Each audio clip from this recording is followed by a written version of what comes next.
வணக்கம், முருகேசன். இந்த வீடியோவில் நம்ம பார்க்க போகிறது தற்போது சூழ்நிலையில், அதாவது 2020, இப்போ 19/2/2020 இந்த தேதியில் இன்றைக்கி நிலவரத்தில் ஒரு லாங் டேர்ம் இன்வெஸ்ட்மெண்ட் அல்லது ஒரு ஒரு இன்வெஸ்ட்மெண்ட்டுக்கு வேணால் வாய்ப்புள்ள ஒரு ஸ்டாக்கு, அதை பற்றி தான் பார்க்க போகிறோம். நிறைய பேர் இந்த ஸ்டாக் வாங்கலாமா, அந்த ஸ்டாக் வாங்கலாமான்னு நிறைய ஒரு பேர் சொல்லி கேட்குறாங்க. எனக்கு தெரிஞ்ச ஒரு சில ஸ்டாக் ஐடியாஸ் இதில் கொடுக்குறேன். இன்வெஸ்ட்மெண்ட் பண்ணுறவங்க, ஒரு லாங் டேர்ம் இன்வெஸ்ட்மெண்ட் பண்ணுறவங்க அதை பார்த்து பண்ணுங்கள். அந்த ஸ்டாக் என்னென்ன, அதனுடைய ஃபண்டமெண்டல், கொஞ்சம் டெக்னிக்கல் அனாலிசிஸ், அதில் உள்ள ரிஸ்க்கு, எப்போ இன்வெஸ்ட் பண்ணணும் அப்படிங்கிற எல்லா டீட்டெயிலும் இந்த வீடியோவில் இருக்குது. ஓகேங்களா? ஃபஸ்ட்டு இந்த ஸ்டாக்கில் முதல்ல நான் சொல்ல போகிறது ஐடிசி. இந்த ஐடிசி ஸ்டாக் பார்த்திங்க அப்படின்னா இப்போ சார்ட்லையும் பார்த்திங்க அப்படின்னா ரொம்ப விலை ஐடிசி கிட்டத்தட்ட 207 ரூபாய்க்கு இருக்குது. இதுவும் பார்த்திங்கன்னா ஒரு 2016 லோவுக்கு பக்கத்தில் வந்திருக்கு. ஓகேங்களா? இந்த ஸ்டாக் ஏன் இவ்வளோ விலை குறைஞ்சிருக்கு அப்படின்னா, சில எத்திக் இன்வெஸ்டர், அதாவது அந்த மாதிரி எத்திக் இன்வெஸ்ட்னால் நியாயம், இந்த மாதிரி ஒரு நல்ல பிஸ்னஸில் தான் முதலீடு செய்யணும்னு நினைப்பாங்க. ஆனால் ஐடிசி ஒரு சிகரெட் பிஸ்னஸ்ஸு வச்சுருக்கு. அதுதான் அதோட மெயின் பிஸ்னஸ்ஸு. மற்ற எஃப்எம்சிஜி பிஸ்னஸை மாறிட்டு வந்துட்டு இருக்குது. ஆனால் இந்த சிகரெட் பிஸ்னஸ்னால் அதை பெரும்பாலும் அவாய்ட் பண்ண நினைக்கிறாங்க. அதனால தான் இந்த விலை குறைஞ்சிக்கிட்டே வந்துட்டுருக்கு. அதே மாதிரி ஐடிசியில் ஃப்ளோட்டிங் ஷேர் அதிகமாக இருக்குது. அதாவது ப்ரொமோட்டரோட ஹோல்டிங் குறைவாக இருக்கும். அதாவது கிளாடிங் ஆகக்கூடிய ஷேர் அதிகமாக இருக்கிறதுனால விலை குறைவாக வந்துக்கிட்டு இருக்குது. இது ஒரு மெயின் காரணம். அதுக்கப்புறம் பார்த்திங்கன்னா, இந்த ஷேர் இன்னும் ஒரு 10 வருஷத்துக்கு நீங்கள் வாங்கி வச்சுருக்கணும் அப்படின்னா அதில் ஒரு ஐடிசி ஒரு நல்ல ஸ்டாக்காக இருக்கும்.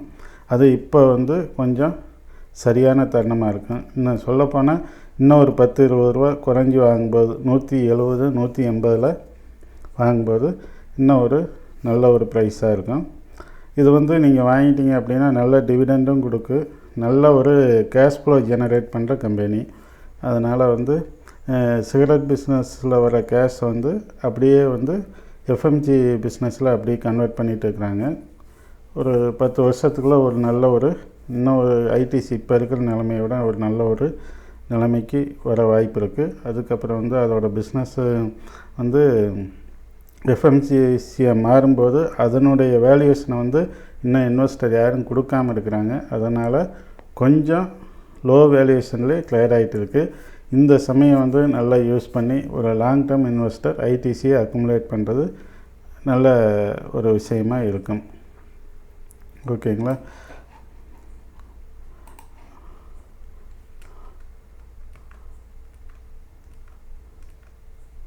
ஐடிசி இப்போ பிஇ ரேஷியோவும் 16.7 இருக்குது. இன்னும் கொஞ்சம் விலை குறைஞ்சா வாங்குங்க. இதுவரையுமே நல்ல ஒரு பெர்ஃபார்மன்ஸ் பண்ணிகிட்டு இருக்கிற கம்பெனி. இப்போ ஐடிசியை எல்லோரும் உங்கள் அனலைஸ் பண்ணிவிட்டு உங்கள் முடிவை எடுக்கலாம். அதுக்கப்புறம் இன்ஜினியர்ஸ் இந்தியா அப்படின்னு ஒரு ஷேர் பற்றி தான் இப்போ அடுத்து சொல்ல போகிறேன். இதில் பார்த்தீங்க அப்படின்னா, இந்த ஷேர் எல்என்டி மாதிரி ஒரு கன்ஸ்ட்ரக்ஷன், இந்த மாதிரி ஒரு இன்ஃப்ராஸ்ட்ரக்சர் டெவலப் பண்ணுற ஒரு கம்பெனி. ஏதாவது பெரிய பெரிய ப்ராஜெக்ட், ஒரு கன்ஸ்ட்ரக்ஷன், இந்த மாதிரி ஏதாவது ஒரு பெரிய ஒரு பாலம், இந்த பிரிட்ஜு, இந்த மாதிரி பெரிய பெரிய ஒரு கன்ஸ்ட்ரக்ஷன் இந்த மாதிரி பண்ணுற ஒரு கம்பெனி தான், இன்ஜினியரிங் கம்பெனி தான் இன்ஜினியர்ஸ் இந்தியா. ஓகேங்களா?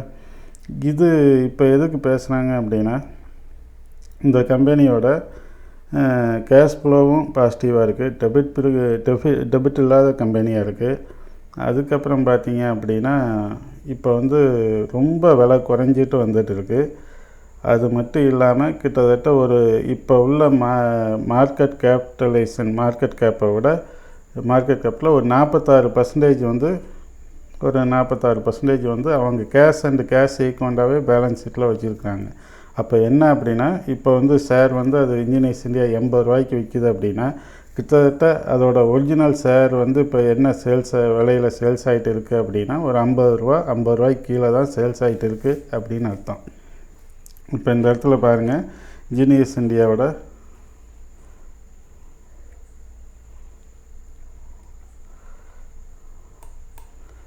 பிஇ ரேஷியோவும் இப்போவே 12.66 இருக்குது.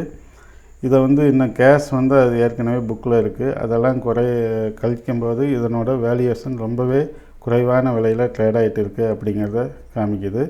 அது மட்டும் இல்லாமல் டிவிடெண்ட் ஈல்டு வந்து ஒரு 5% அளவு கொடுத்துருக்குறாங்க. ஆப்ரேட்டிங் ப்ராஃபிட் மார்ஜினும் நல்லாவே இருக்குது. புக் வேல்யூவோட ஒரு 2 மடங்கு விலை அதிகமாக ட்ரேட் ஆகிட்டு இருக்குது. Debit to equity 0. அப்போ அப்படின்னா கடனே இந்த கம்பெனியில் இல்லை. கேஷ் வந்து அவங்க 2700 கோடி என்னமோ வச்சுட்டு இருக்காங்க. ரிட்டர்ன் ஆன் ஈக்விட்டியும் நல்லா இருக்குது. ரிட்டர்ன் ஆன் அசட்ஸும் நல்லா இருக்குது. ப்ரொமோட்டர் வந்து எந்த ஒரு ஷேருமே ப்ளெட்ஜ் பண்ணாமல் வச்சுருக்கிறாங்க. இந்த மாதிரி பல நல்ல விஷயங்கள் இருக்குது. அப்படி இருந்து இந்த கம்பெனி ஏன் இந்த இப்போ விலை குறைஞ்சிட்டு வந்துட்டு இருக்குது அப்படின்னா, அது வந்து ரெவன்யூ வந்து ஒரு லாஸ்ட் குவார்ட்டர் வந்து ஒரு 50% என்னமோ நல்ல ஒரு குரோத் இருந்துச்சு. அதே சமயத்தில் நெட் ப்ராஃபிட் பார்த்திங்க அப்படின்னா அந்தளவு குரோத் இல்லை. அப்போ என்ன ஆயிருக்குன்னா மார்ஜின் கம்மியாக. அந்த மார்ஜின் கம்மியானதை வந்து இன்வெஸ்டர் வந்து ரொம்ப ஒரு பேடாக நினச்சிட்டு அது நல்லா சேல்ஸ் பண்ண ஆரம்பிச்சிட்டாங்க. அது வந்து பார்த்திங்கன்னா நம்ம தான் டெக்னிக்கல் அனாலிசிஸில் எப்போ வந்து திரும்ப ரிவர்சல் கொடுத்து ஹையர் ஹை வந்தால் தான் பை பண்ணுவாங்க. அப்போ டவுன் ட்ரெண்ட் இருக்கும்போது டவுன் ட்ரெண்டில் அடுத்தடுத்து சேல்ஸ் பண்ணிகிட்டே இருக்கிறாங்க. அதனால் வந்து விலை வந்து குறைவாக வந்துட்டு இருக்குது. இப்போ 78 அப்படிங்கிறது ஒரே நிமிஷம் 78 சாரி இப்போ கொஞ்சம் விலை கூடிடுச்சு. 78லேருந்து இன்றைக்கி 84 ரூபாய்க்கு வந்துருச்சு. ஒரு 4-5 ரூபா கூடிடுச்சு.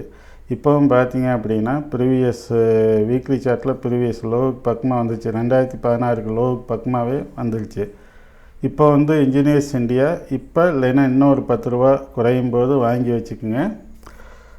ஒரு கிட்டத்தட்ட ஒரு 30-40% கூட விலை அதிகரிக்க வாய்ப்பு இருக்குது. அதாவது கிட்டத்தட்ட ஒரு 140 ரூபா 150 ரூபா ஏன் டபுள் மடங்காக கூட வாய்ப்பு இருக்குது.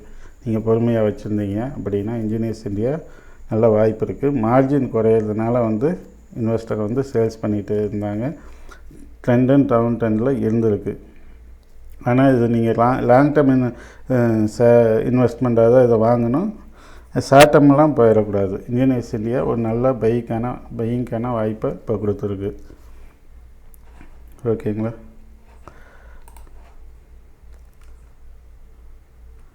ஐடிசி பார்த்துட்டோம், இன்ஜினியர்ஸ் இந்தியா பார்த்துட்டோம். அதே மாதிரி எல்என்டி வந்து எதுக்கு அப்படின்னா, நீங்கள் இன்ஜினியர்ஸ் இந்தியாவில் இன்வெஸ்ட் பண்ணுறீங்க அப்படின்னா அந்த வேல்யூவேஷன் குறைவாக இருக்கிறதுனால அதை நீங்கள் அந்த வேல்யூவேஷன் அதாவது விலை உயர்ந்தோடனே விற்றுப்பிட்டு வந்துடுங்க. ஆனால் எல்என்டியில் எப்போ வேணாலும் லாங் டேர்ம் இன்வெஸ்ட்மெண்ட் பண்ணிக்கலாம். நீங்கள் இப்போ வாங்குறீங்க, அப்போ இப்போவே கொஞ்சம் விலை குறைவாக தான் இருக்குது. இன்னும் குறையும் போது நீங்கள் அக்குமுலேட் பண்ணி வச்சிங்கன்னா அதுவும் 10 வருஷத்துக்கு நீங்கள் பாட்டுக்கு வாங்கி வைக்க கம்பெனியில் எல்என்டியும் ஒன்று. இந்த எல்என்டியில் வந்து இந்த டெபிட் டு ஈக்விட்டி ரேஷியோ வந்து 2ன்னு இருக்கும். பார்த்திங்கன்னா கடன் அதிகமாக இருக்கிற மாதிரி காமிப்பாங்க. இது வைபவ் குளோபல்.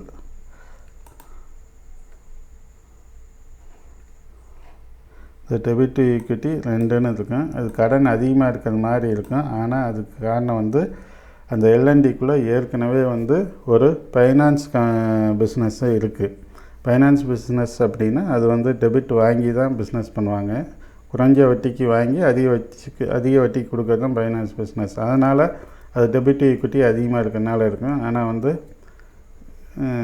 கம்பெனி வந்து நல்ல ஒரு பொசிஷன், பேலன்ஸ் ஷீட்டும் நல்ல ஒரு பொசிஷனில் இருக்குது. எல்என்டியில் நீங்கள் லாங் டேர்முக்கு வாங்கி வைக்கலாம். இன்னும் கொஞ்சம் விலை குறையும் போது வாங்கி வைக்கிறது நல்லது.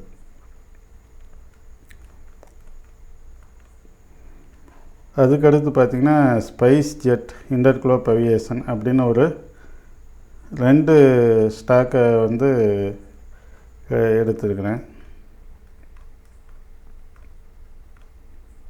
இந்த ஸ்பைஸ் ஜெட் இன்டர்குளோப் ஏவியேஷன் எதுக்காக வருதுன்னா, அது அவியேஷன் செக்டாரில் உள்ள இப்போ இருக்கிறதுலே ஒரு நல்ல ஒரு பெர்ஃபார்மன்ஸ் பண்ணிகிட்டு இருக்கிற 2 ஸ்டாக் இது மட்டும்தான்.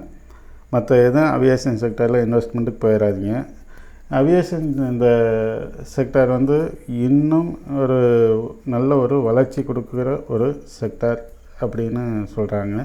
என்ன காரணம் அப்படின்னா, நம்ம மக்கள் தொகையில் குறைஞ்ச ஒரு சதவீத மக்கள் மட்டும்தான் இன்னும் ஃப்ளைட்டை வந்து யூஸ் பண்ணுறாங்க. வருங்காலத்தில் இன்னும் அதிகமாக யூஸ் பண்ண வாய்ப்பு இருக்குது. ஏன்னா அதோட விலையும் அதோட குறைஞ்சிட்டு இருக்கனால வருங்காலத்தில் அதிகமாக யூஸ் பண்ண வாய்ப்பு இருக்குது. கவர்மெண்ட்டும் வந்து உதயன் ஸ்கீம் அப்படின்னு பார்த்திங்கன்னா அதுக்காக நிறைய ஒரு ப்ராஜெக்ட்லாம் பண்ணி அதுக்கு நல்லா இது பண்ணிகிட்டு இருக்கிறாங்க. இந்த இதில் வந்து ஸ்பைஸ் ஜெட் நீங்கள் வாங்கினேன் அப்படின்னா கொஞ்சம் ரிஸ்க் இருக்குது. என்ன காரணம் அப்படின்னா, அது வந்து ஒரு லாஸ், அதாவது ஒரு நல்ல ஒரு நட்டத்தில் போன கம்பெனியை வந்து அஜய் சிங் அப்படிங்கிற டர்னர் ஒன் பண்ணி கொண்டு வந்துருக்கிறாரு. அதனால் வந்து அது இப்போ பாசிட்டிவாக இருக்குது. இருந்தாலும் பேலன்ஸ் ஷீட்டில் ஒரு பணமோ எதுவும் இல்லை, கடன் இருக்குது. அது ஒரு நெகட்டிவ். இது ஒன்று தான் வந்து ஸ்பைஸ் ஜெட்டுக்கு நெகட்டிவ். ஆனால் விலை வந்து ஓரளவுக்கு கொஞ்சம் குறைவாக ட்ரேட் ஆகிட்டு இருக்குது. இதே மாதிரி இன்டர்குளோப் ஏவியேஷன் பார்த்திங்க அப்படின்னா பேலன்ஸ் ஷீட்னா நல்ல க்ளீன் பேலன்ஸ் ஷீட்டு, கடன் இல்லாமல் இருக்குது. பட் வேல்யூவேஷன் பார்த்திங்கன்னா ஹையாக இருக்குது. அதனால் அதில் இப்போ இன்வெஸ்ட் பண்ண முடியாது. இந்த அவியேஷன் செக்டாரில் உள்ள இந்த 2 ஸ்டாக்குக்கும் நம்ம க்ரூட் ஆயிலோட ப்ரைஸ் ரொம்ப அதிகமாகும்போது இந்த 2 ஸ்டாக்கும் விலை குறையும். அப்போ வந்து ரெண்டுலேயுமே வந்து கொஞ்சம் ஸ்ப்ளிட் பண்ணி பணத்தை போட்டு வச்சிங்கன்னா ஒரு வருங்காலத்தில் ஒரு நல்ல வருமானம் இருக்க வாய்ப்பு இருக்குது. ஆனால் இப்போ வந்து இன்டர்குளோப் ஏவியேஷன் இன்வெஸ்ட் பண்ணுறதுக்கு விலை குறைவாகவும் இல்லை, அதுதான் பார்த்துக்குங்க. அதே மாதிரி இது வந்து ஒரு க்ரூட் ஆயில் ப்ரைஸ் விலை அதிகமானாவே இந்த ஸ்டாக் இறங்கும், நட்டத்துலேயும் ஒவ்வொரு குவார்ட்டர் காமிக்கும். இப்போ பார்த்தீங்க அப்படின்னா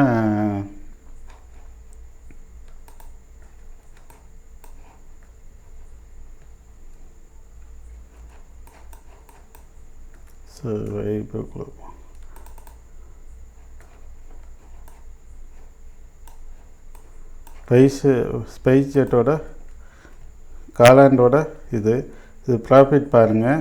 Q2 ப்ராஃபிட் -463 கோடி ரூபா நெகட்டிவில் காமிச்சிருக்கு. அதுக்கு முன்னாடிலாம் பாருங்கள் 262, 56. இது கன்ஸ்டண்ட்டாக வந்து இந்த அவியேஷன் செக்டர் பாசிட்டிவாக காமிக்காது. என்ன காரணம் அப்படின்னா, அதோட செலவினத்தில் ஒரு 40-45% கிட்டத்தட்ட 40% வந்து எக்ஸ்பென்ஸ் வந்து இந்த ஃபியூல் பெட்ரோலோட செலவு தான். அந்த க்ரூட் ஆயில் விலை அதிகமாகும்போது அவங்க அந்த குவார்ட்டர் வந்து நட்டத்தில் தான் கொடுப்பாங்க. அப்போ வந்து இந்த அவியேஷன் இந்த 2 ஸ்டாக்லையுமே வாலட்டிலிட்டி, அதாவது ப்ரைஸ் வந்து இறங்கும். அந்த மாதிரி நீங்கள் இறங்கும்போது பயப்படாமல் வச்சுருக்க முடியும். அப்படின்னா இந்த 2 ஸ்டாக்கை வந்து விலை குறையும் போது சரியான நேரத்தில் வாங்கி வைக்கக்கூடிய ஸ்டாக்கு. அதுக்கப்புறம் வந்து வைபவ் குளோபல். இந்த ஸ்டாக் நான் எதுக்கு சொல்கிறேன் அப்படின்னா, டைட்டன் வந்து ரொம்ப ஓவர் வேல்யூவேஷனாக இருக்குது. ஆனால் அதே குவாலிட்டி கொஞ்சம் இந்த ஸ்டாக்கில் இருக்குது. க்ரோத் அந்த அளவுக்கு டைட்டன் அளவுக்கு இல்லை அப்படின்னாலும் க்ரோத் கொஞ்சம் கம்மியாக இருந்தாலும் மற்றபடி மார்ஜின், கடன் இல்லாமல் இருக்கிறது, ரிட்டர்ன் ஆன் ஈக்விட்டி இதெல்லாம் நல்லா இருக்குது. ப்ரொமோட்டரோட ப்ளஜ் பண்ணாமல் அவங்க ஷேர்லாம் வச்சுருக்காங்க. நல்ல குவாலிட்டி ஸ்டாக்காக தெரியுது வைபவ் குளோபல். இதில் என்ன அப்படின்னா, கொஞ்சம் முன்னாடியே மிஸ் பண்ணியாச்சு. நான் இப்போ தான் அந்த சார்ட்டை பார்த்தேன். இங்கே பாருங்க, வீக்லி சார்ட்டு ஒரு 4-5 மாதத்துக்கு முன்னாடி பார்த்திங்கன்னா 830 ரூபாய்க்கு ட்ரேட் ஆகிட்டு இருந்தது. இப்போ 1171 ரூபா, கிட்டத்தட்ட 200-300 ரூபாய்க்கு மேலே ட்ரேட் ஆகிட்டு இருக்குது. கொஞ்சம் விலை குறைஞ்சவனை கூட வாங்க, இல்லை பரவாயில்லைங்கிறவங்க இப்போ கூட வாங்கலாம். ஆனால் நல்ல ஒரு ஸ்டாக்கு. இதுவும் வந்து லாங் டேர்ம் இன்வெஸ்ட்மெண்ட்டுக்கு கொஞ்சம் ஏற்ற ஸ்டாக்கு. ஓகேங்களா? சரி, ஓகே.